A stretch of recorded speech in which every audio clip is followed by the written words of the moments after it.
Assalamualaikum warahmatullahi wabarakatuh. Sebelumnya, perkenalkan saya Putri Malasari dari Polri Statistika dengan NIM 21-48306 PA garing 21055. Di sini saya akan mempresentasikan terkait urgensi kemiskinan dalam pembangunan nasional.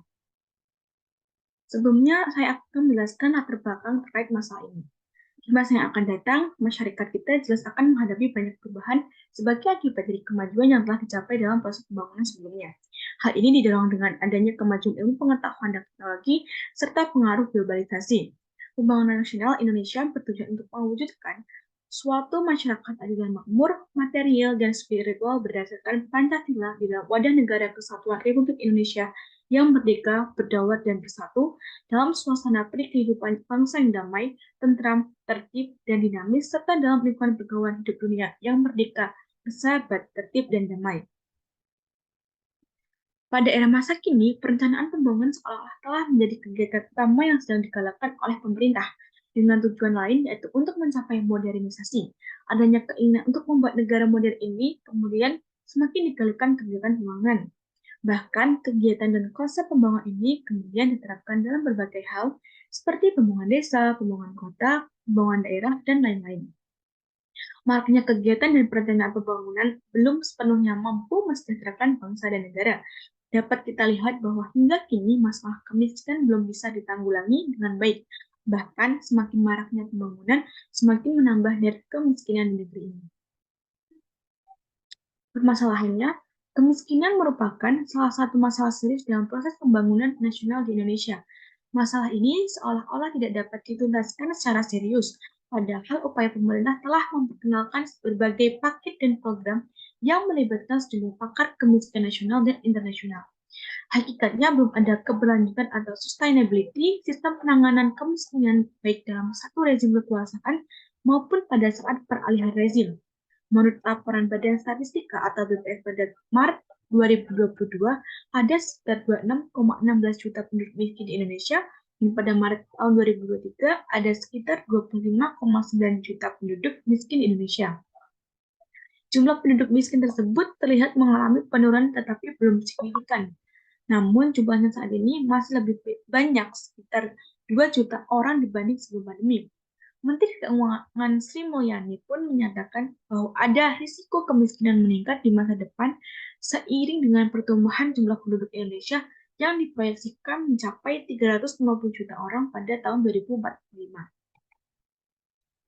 Pembahasannya yaitu pembangunan nasional merupakan rangkaian upaya pembangunan yang berkesinambungan yang meliputi seluruh kehidupan masyarakat, bangsa, dan negara untuk melaksanakan tugas mewujudkan tujuan nasional yang termasuk dalam Undang-Undang Dasar 1945, yaitu melindungi segenap bangsa dan seluruh warga Indonesia, memajukan kesejahteraan umum, menjalankan kehidupan bangsa, serta ikut melaksanakan ketertiban dunia yang berdasarkan kemerdekaan, perdamaian abadi, dan keadilan sosial. Pembangunan nasional dilaksanakan secara berencana, menyeluruh, terpadu, terarah, bertahap, dan berkelanjutan. Secara teoritis, kegiatan nasional suatu bangsa yang menjadi kegiatan tak terpisahkan dari perkembangan internasional akan menemukan apa yang biasa disebut dengan global governance.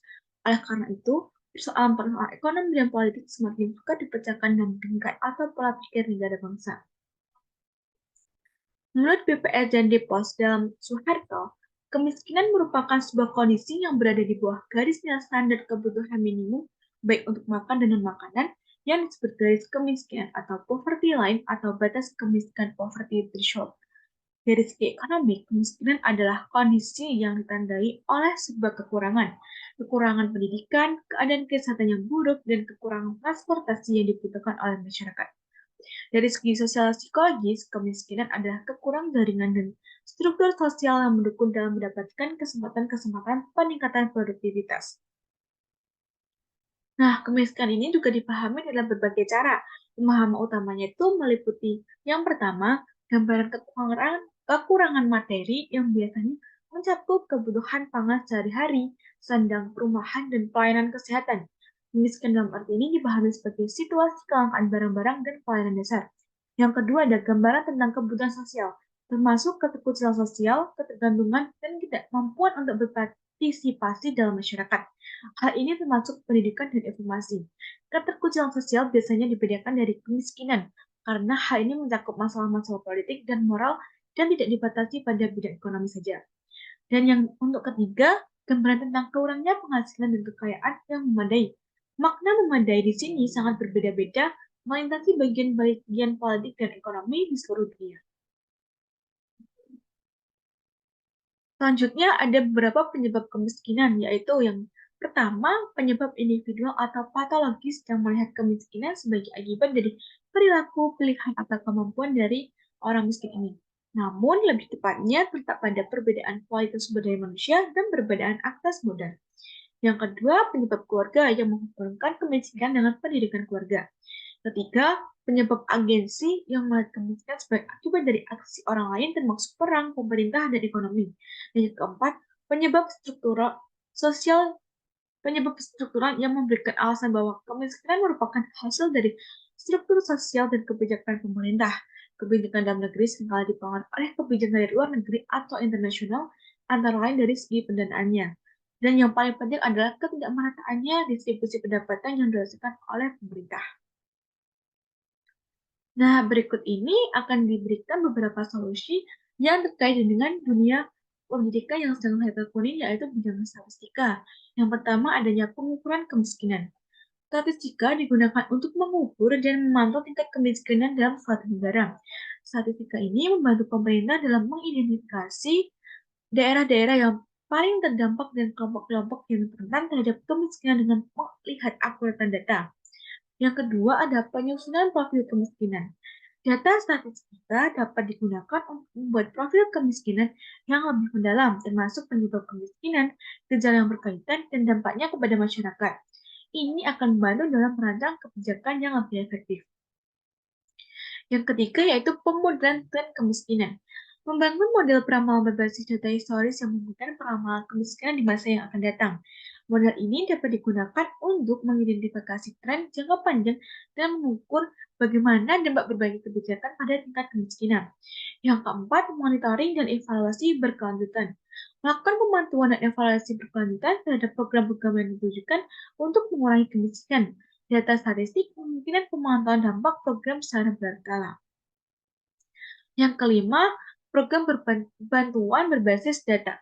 Statistika dapat digunakan untuk mengidentifikasi keluarga-keluarga yang membutuhkan bantuan sosial. Program-program bantuan sosial berbasis data yang menggunakan statistik dapat memberikan bantuan kepada mereka yang paling membutuhkan. Dan yang keenam, pengembangan lapangan pekerjaan. Statistik ketenagakerjaan membantu pemerintah dalam merencanakan pengembangan ekonomi dan menciptakan lapangan kerja yang baru. Ini adalah langkah penting untuk mengurangi tingkat pengangguran dan kemiskinan. Nah, dari beberapa pemaparan yang telah saya sampaikan tadi, berikut adalah kesimpulan yang diperoleh. Pembangunan nasional merupakan rangkaian upaya pembangunan yang berkesinambungan yang meliputi seluruh kehidupan masyarakat, bangsa, dan negara untuk melaksanakan tugas mewujudkan tujuan nasional yang termasuk dalam pembukaan Undang-Undang Dasar 1945. Namun, maraknya kegiatan dan perencanaan pembangunan belum sepenuhnya mampu mensejahterakan bangsa dan negara. Dapat kita lihat bahwa hingga kini masalah kemiskinan belum bisa ditanggulangi dengan baik. Bahkan semakin banyaknya pembangunan semakin menambah dan kemiskinan di negara ini. Dengan memanfaatkan bidang statistika, ternyata bisa memberikan kontribusi dalam membantu mencapai solusi-solusi terkait kemiskinan. Mungkin sekian yang dapat saya sampaikan. Jika ada salah dalam perkataan maupun perbuatan selama saya presentasi, saya mohon maaf yang sebesar-besarnya. Wassalamualaikum warahmatullahi wabarakatuh.